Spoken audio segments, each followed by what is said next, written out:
I refused to babysit my golden stepsister's kids, and my dad threatened to cut me off. So, my childhood? Yeah, it was pretty rough. I know a lot of people say that, but honestly, looking back, I don't know how I dealt with all of it. My parents split when I was 10, which was already a nightmare, but it got way worse after that. My dad, Brian, didn't stay single for long. Before I could even process the divorce, he was already seeing this woman named Susan. I remember when he first told me about her. He acted like it was no big deal, like, hey, I've met someone, we're serious. And then a few months later, boom, wedding bells. It was so fast. I don't even think I had time to really understand what was happening. One minute, it was just me and him, and the next, Susan was moving in. And suddenly I had a stepsister, Melissa, who was 2 years younger than me. Now I know what you're thinking. Great, a new family, right? Except it wasn't like that at all. From the moment they moved in, it felt like I didn't exist anymore. Melissa? She became the star of the show. It was almost like as soon as Susan and Melissa showed up, I was pushed to the side. My dad treated Melissa like she was the greatest thing that ever happened to him.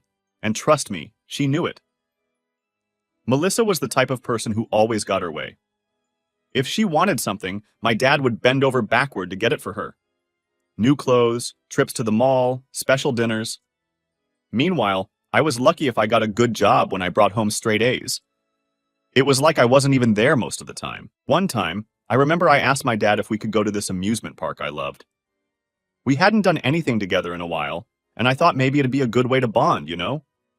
He said, maybe, which I thought was promising. But guess what? That same weekend, he took Melissa to some fancy art exhibit because she suddenly decided she was into painting. It didn't matter that we had plans. If Melissa wanted something, that was the priority. It wasn't just the little things either. My whole teenage years were spent watching Melissa get everything handed to her while I had to fend for myself. I can't even count how many times I asked my dad for help with something, only to hear, ask Susan, or why can't you be more like Melissa? That last one really stung. And it wasn't just my dad either. Susan was just as bad. She acted like Melissa was some sort of perfect angel who could do no wrong. Meanwhile, I couldn't catch a break. If I did anything slightly wrong, like getting home late from school or leaving my room messy, Susan would act like it was the end of the world. But if Melissa did the same thing, no big deal. Oh, she's just expressing herself, Susan would say. It was so frustrating. The favoritism was real, and everyone knew it. I'd hear my friends say stuff like, wow, your stepsister really gets everything, huh? Yeah, no kidding. I was living it. But what really sucked was that no one in my family seemed to care. My dad would just shrug it off whenever I tried to bring it up. And Susan? She'd just give me some fake smile and say, we're all family here. Sure didn't feel like family to me. By the time I turned 16, I was pretty much done with all of it. Melissa had fully cemented herself as the golden child, and I'd come to accept that nothing I did was ever going to change that. I still tried, though. I tried talking to my dad about how I felt like I was being ignored. I remember sitting him down one night and telling him how much it hurt to see him always choosing Melissa over me. His response? He looked at me like I was being overdramatic and said, Melissa's had a tough time adjusting, Rachel. You need to be more patient. More patient? I'd been patient for 6 years, watching as my dad bent over backward for her while I was left to fend for myself. I just wanted him to understand how much it hurt, but he wasn't hearing it. So I started distancing myself. I figured if I wasn't going to get attention from my dad, I might as well stop trying. I focused on school, kept my head down, and made my own plans. By the time I graduated high school, I was ready to get out of there. College was my escape. I moved out at 18, and honestly, I was just relieved to get away from that house. It felt like a fresh start. I could finally live my life without constantly being compared to Melissa, or feeling like I didn't matter. I went to school, got my degree in graphic design, and landed a pretty good job in the same city. I didn't go back home much, just for holidays, and even then I kept things short. Melissa and I didn't talk, and I was okay with that. We weren't close, and I didn't see the point in pretending like we were. But then, a few months ago, everything started to change again. Melissa and her husband Ben moved to my city. I didn't think much of it at first. I mean, yeah, it was a little weird that she was now living so close after years of basically no contact. But I figured whatever. Our lives don't have to intersect just because we're in the same place. A couple of weeks after they settled in, Melissa called me up and asked for a favor. She wanted me to help them get familiar with the area, show them around, maybe help with the move. And since I'm not a total jerk, I agreed. I mean, I didn't want to, but I felt like it was the right thing to do. So I took a few days and showed them around. Took them to some good neighborhoods, pointed out places they might like for groceries, schools, and all that stuff. It was fine. Awkward, but fine. After that, I thought I was done. Like, okay, I've helped, now we can go back to our own lives. Nope. About a week later, Melissa started texting me, asking for help with the kids. At first, it was small stuff. Hey, can you watch Olivia for an hour while I run to the store? Or, can you take Max for a bit so I can unpack?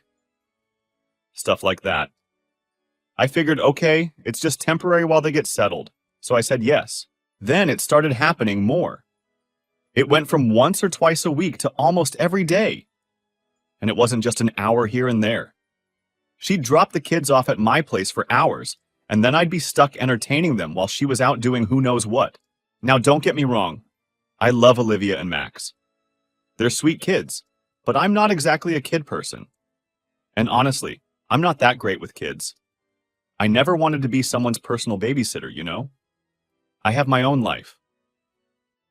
I work from home as a graphic designer, so I'm busy during the day, and by the time I'm done, I just want to relax. But instead of getting that time to myself, I was suddenly babysitting her kids almost every night. The worst part? She didn't even ask nicely after a while. It went from, "Hey, can you help out?" to just dropping the kids off at my door and leaving. Sometimes she wouldn't even tell me when she'd be back.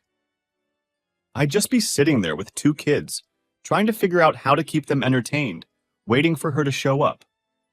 It was so frustrating. At first, I tried to give her the benefit of the doubt. Maybe she was overwhelmed. Moving to a new city with two young kids isn't easy. But then I realized she was just taking advantage of me. Like, if it was a real emergency, okay, I get it. But most of the time, it wasn't. She'd say she had errands to run, but I knew she was just meeting up with friends or doing stuff she could easily do with the kids. One day, I straight up told her, "Melissa, you need to hire a babysitter. I can't keep doing this." She just brushed me off like it wasn't a big deal. "It's just for a little while," she'd say. Or, "I don't trust anyone else with the kids yet." It was always something. And of course, she'd hit me with the "we're family" card, like that automatically made it okay for her to dump her kids on me whenever she felt like it.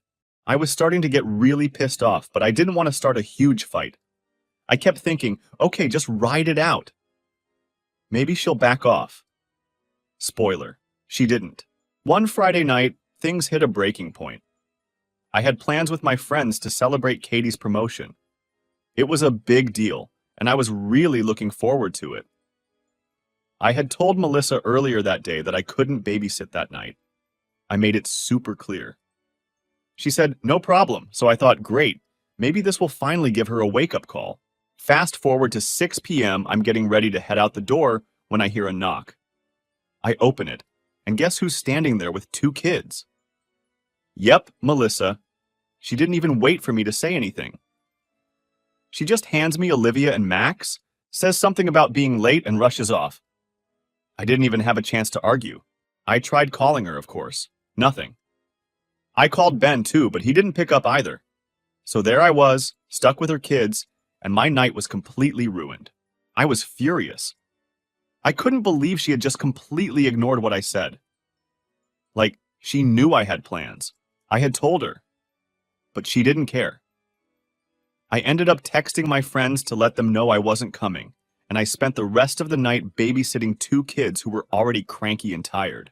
When Melissa finally came back around 9 or 10 p.m., I was ready to explode. I told her this couldn't keep happening, that she needed to find someone else to help her out. She looked at me like I was the one being unreasonable. "We're family," she said again, like that was supposed to magically make everything okay. I told her straight up, "Just because we're family doesn't mean I have to drop everything to help you. I have my own life too." She seemed shocked, like she couldn't believe I was actually standing up for myself. She got defensive, of course. Said I was being selfish, that I should be helping her out more because she's new in town and doesn't know anyone else. But I wasn't having it. I told her I wasn't her free babysitter and that if she needed help, she needed to hire someone. I think she expected me to back down or apologize, but I didn't. I was done being taken advantage of.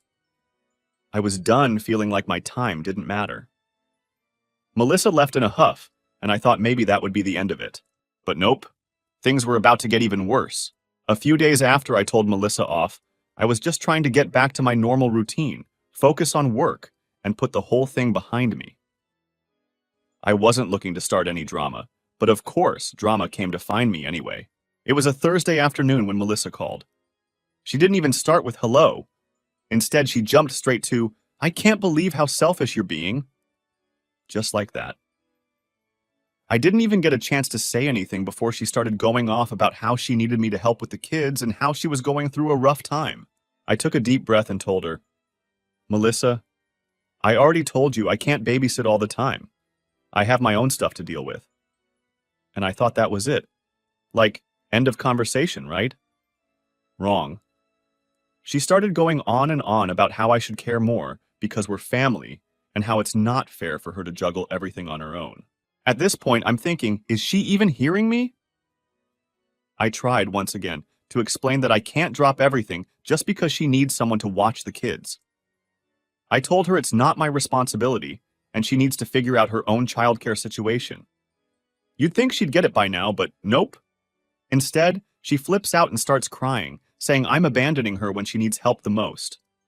It was like talking to a brick wall. And the worst part? After she hung up, I thought that was the end of it.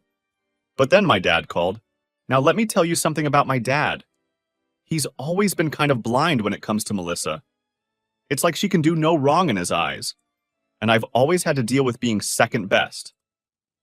But this phone call? This one took the cake. So my phone rings, and I see it's my dad.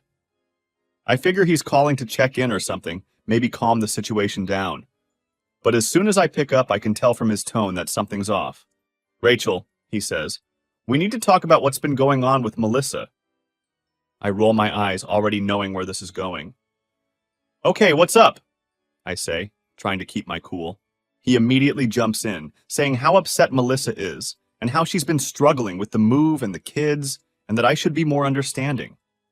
He's talking like Melissa's some kind of saint who's just overwhelmed, and I'm the bad guy for not stepping up. I try to cut in, but he keeps going, saying how disappointed he is in me for not helping out more. I finally get a word in and tell him, "Dad, I have my own life. I can't just drop everything to babysit whenever Melissa wants me to."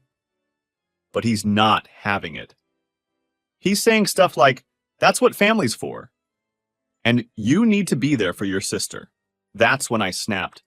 I told him, "Melissa's not my responsibility. She's an adult, and if she can't handle her own kids, she needs to figure that out without dragging me into it."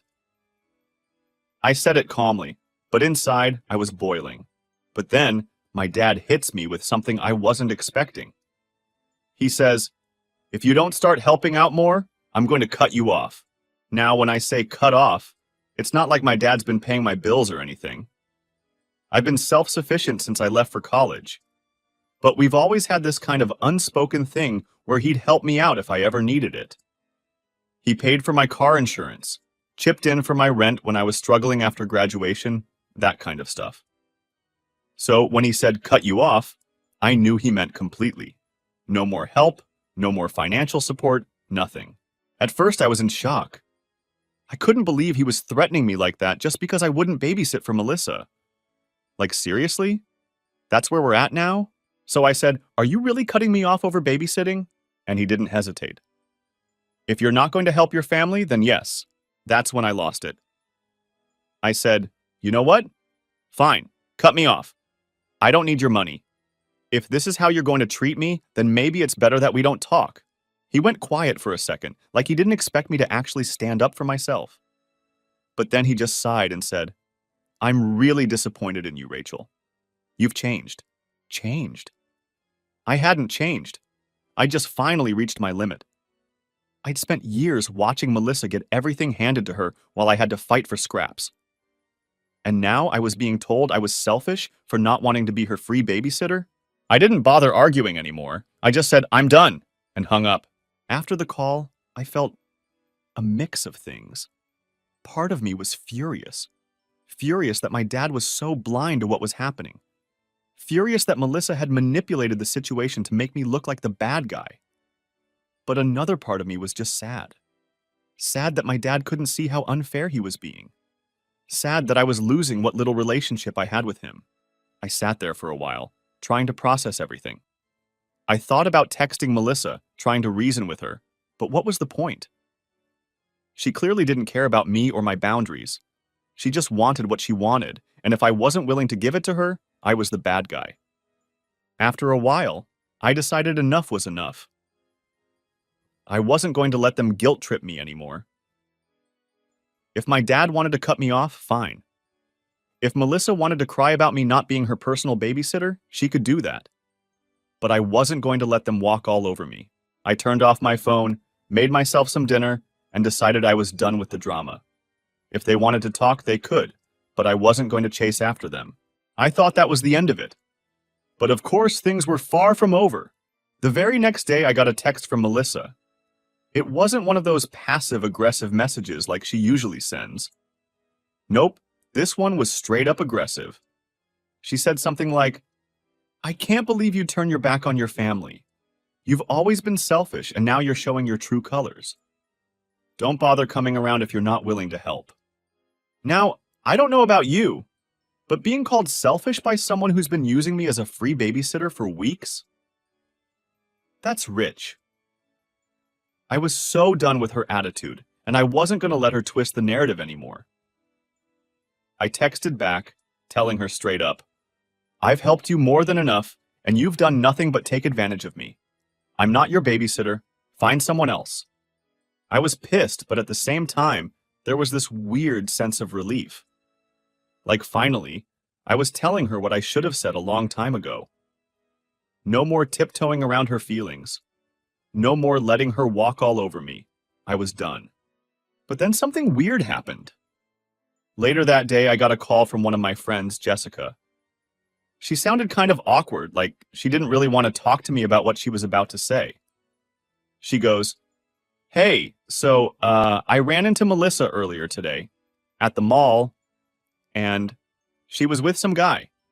At first, I didn't think much of it. Melissa was married to Ben, so maybe she was just hanging out with a friend or something. But then Jessica kept talking. She didn't see me, but they were acting really close, like too close. They were holding hands, and I'm pretty sure they kissed. I froze. What? Melissa, the same Melissa who had been making me feel like crap for not helping with her kids, was out at the mall with some dude behind Ben's back? I couldn't believe it. Part of me didn't want to believe it, but Jessica wasn't the type to lie or exaggerate. She was just as shocked as I was. I thanked Jessica for telling me and hung up, my mind racing. I started replaying everything in my head. The sudden need for me to babysit all the time, the random errands she always had to run. It all started to click. She wasn't overwhelmed or struggling with being a mom. She was using me to watch her kids so she could sneak around with this guy. The more I thought about it, the angrier I got. Here I was, feeling guilty for not helping her, feeling like maybe I was in the wrong. And the whole time, she was just using me so she could cheat on her husband? I couldn't let this go. Ben was a good guy, and he didn't deserve to be treated like that. I wasn't about to sit back and let her get away with it. So I made a decision. I was going to expose her. The next time Melissa called asking me to babysit, I agreed. I wanted to catch her in the act, and this seemed like the perfect opportunity. She dropped off Olivia and Max like usual, and I pretended everything was fine. But instead of staying home with the kids, I packed them up in my car and took them to Jessica's place. I knew they'd be safe there for a bit. Then I drove over to the mall where Jessica had seen Melissa and the mystery guy. I parked my car and waited. I didn't have to wait long. About half an hour later, I saw her walking out of the mall, arm in arm with the same guy Jessica had described. They looked way too cozy to be just friends. I snapped a few pictures from my car, enough to show what was going on, and left. I didn't confront her right then. I wanted to do this the right way, not some public scene that would just blow up in my face. When I got home, I sent the pictures to Ben. I didn't sugarcoat anything. I told him what I had found out, how Melissa had been using me to babysit so she could run around with this guy behind his back. It was probably one of the hardest texts I've ever had to send because I knew it was going to destroy him. But he deserved to know the truth. Ben didn't respond right away. I wasn't expecting him to. I couldn't even imagine what he was going through at that moment. I just hoped he didn't try to brush it off or make excuses for her. He was a good guy, and he didn't deserve to be treated like that. A couple of hours later, I finally got a reply. Ben thanked me for telling him. He said he was devastated, but also kind of suspected something was going on. He told me he was going to confront her that night. And oh man, did he confront her. The next morning, I woke up to a flood of texts from Melissa. She was furious. She accused me of ruining her life and sticking my nose where it didn't belong. She tried to twist everything, saying I was just bitter and jealous, and that I wanted to tear her family apart. It was wild. Like somehow I was the bad guy for telling the truth? I didn't even bother replying. There was nothing left to say. I knew what I did was the right thing, and no amount of guilt-tripping from Melissa was going to change that. Later that day, I got another text from my dad. He wasn't happy either. Apparently, Melissa had run to him, crying about how I had betrayed her and how I was trying to ruin her marriage. And of course, my dad took her side because why wouldn't he? He sent me this long text about how disappointed he was in me, how I should have stayed out of it, and how I wasn't acting like part of the family. That's when I realized there was no fixing this. My dad was never going to see things from my side. He was too far gone when it came to Melissa. I'd always be the selfish one in his eyes, no matter what I did. So I texted him back, short and simple. I said, if you can't see that I did the right thing, then maybe it's better we don't talk. And that was it. I cut him off. I cut Melissa off. I was done. Update. It wasn't even a full week after I exposed her to Ben that she started reaching out again. I was getting texts like, I know we've had our differences, but we're still family, and you can't just walk away from this. She was trying to guilt me, like always. It was the same old manipulative nonsense. She wasn't sorry for what she'd done. She was just sorry she got caught. At first, I ignored it. I mean, what else was I supposed to do? I wasn't about to engage with someone who had used me and then turned the whole situation around to make me look like the bad guy. But she didn't let up. The texts kept coming, and then the calls started. She'd leave these long, rambling voicemails about how I'd destroyed her marriage and how she didn't know what to do without me. It was all so fake. She was trying to make me feel bad for standing up for myself, and honestly, I wasn't falling for it. But then, out of nowhere, Ben called me. Now, I hadn't really spoken to Ben since I sent him the photos of Melissa with the other guy. After that, I kind of just let him deal with his own stuff. I figured he needed time to process everything, and I didn't want to get involved in the aftermath. But when I saw his name pop up on my phone, I was kind of nervous. I wasn't sure if he was calling to thank me or if he was going to lash out. So I picked up, and to my surprise, Ben was actually calm, like really calm. He said, "Hey, I just wanted to say thank you." I was kind of thrown off. I didn't know what to expect, but thank you wasn't high on the list. He went on to explain that after I told him about Melissa's affair, he had confronted her, and everything came out. Melissa tried to lie at first, but when he showed her the photos, she couldn't keep up the act anymore. They had a huge fight, obviously, and she admitted to the whole thing. Ben told me he was filing for divorce, and honestly, it was a long time coming. I didn't know what to say. I felt bad for him, but at the same time I was glad he was finally standing up for himself too. He deserved better than what Melissa had put him through. Ben told me that he was planning to move out of the city, take the kids, and start fresh somewhere else. He didn't want them to be around all the drama, and he didn't trust Melissa to put their needs first. I didn't blame him. After everything she'd done, it was clear she only cared about herself. We talked for a bit longer, and then he said something that stuck with me. "You did the right thing, Rachel. Don't let anyone make you feel otherwise." And honestly, that's exactly what I needed to hear. For so long, I had been doubting myself, wondering if I was the problem, if I was being too harsh. But hearing Ben say that, hearing him thank me for exposing the truth, made me realize I wasn't the villain in this story. I was just someone who had finally had enough. After I hung up with Ben, I felt lighter, like I could finally breathe again. But of course, things weren't completely over. Melissa wasn't done yet. She kept trying to reach out, sending texts, leaving voicemails. She even tried to show up at my apartment a couple of times, but I wasn't having it. I blocked her number and told the building manager not to let her in. I was done with the drama, and I wasn't going to let her guilt me into coming back into her mess. The final straw, though, was when my dad tried to get involved again. I hadn't spoken to him since our last argument, but one night, out of the blue, he called me. I didn't answer, but he left a voicemail. In it, he sounded, well, desperate, honestly. He was going on about how family is everything, and how he didn't want to lose me. He kept saying how Melissa was going through a rough time, and how I should try to be more understanding. I listened to that voicemail, and something just clicked for me. My dad wasn't ever going to change. He was always going to put Melissa first, no matter what. He was always going to make excuses for her, and I was always going to be the one on the outside, looking in. I realized that I didn't need that kind of negativity in my life anymore. So I made a decision. I called him back. When he picked up, I kept it simple. I told him that I loved him, but I couldn't keep doing this. I couldn't keep being the one who had to sacrifice my own peace of mind just to keep the family together. I told him that if he couldn't respect my boundaries and see things from my perspective, then maybe it was better if we didn't talk for a while. He tried to argue, but I didn't let him. I told him I wasn't mad anymore. I was just tired. I was tired of being the one who always had to bend, who always had to give in. I was done, and that was it.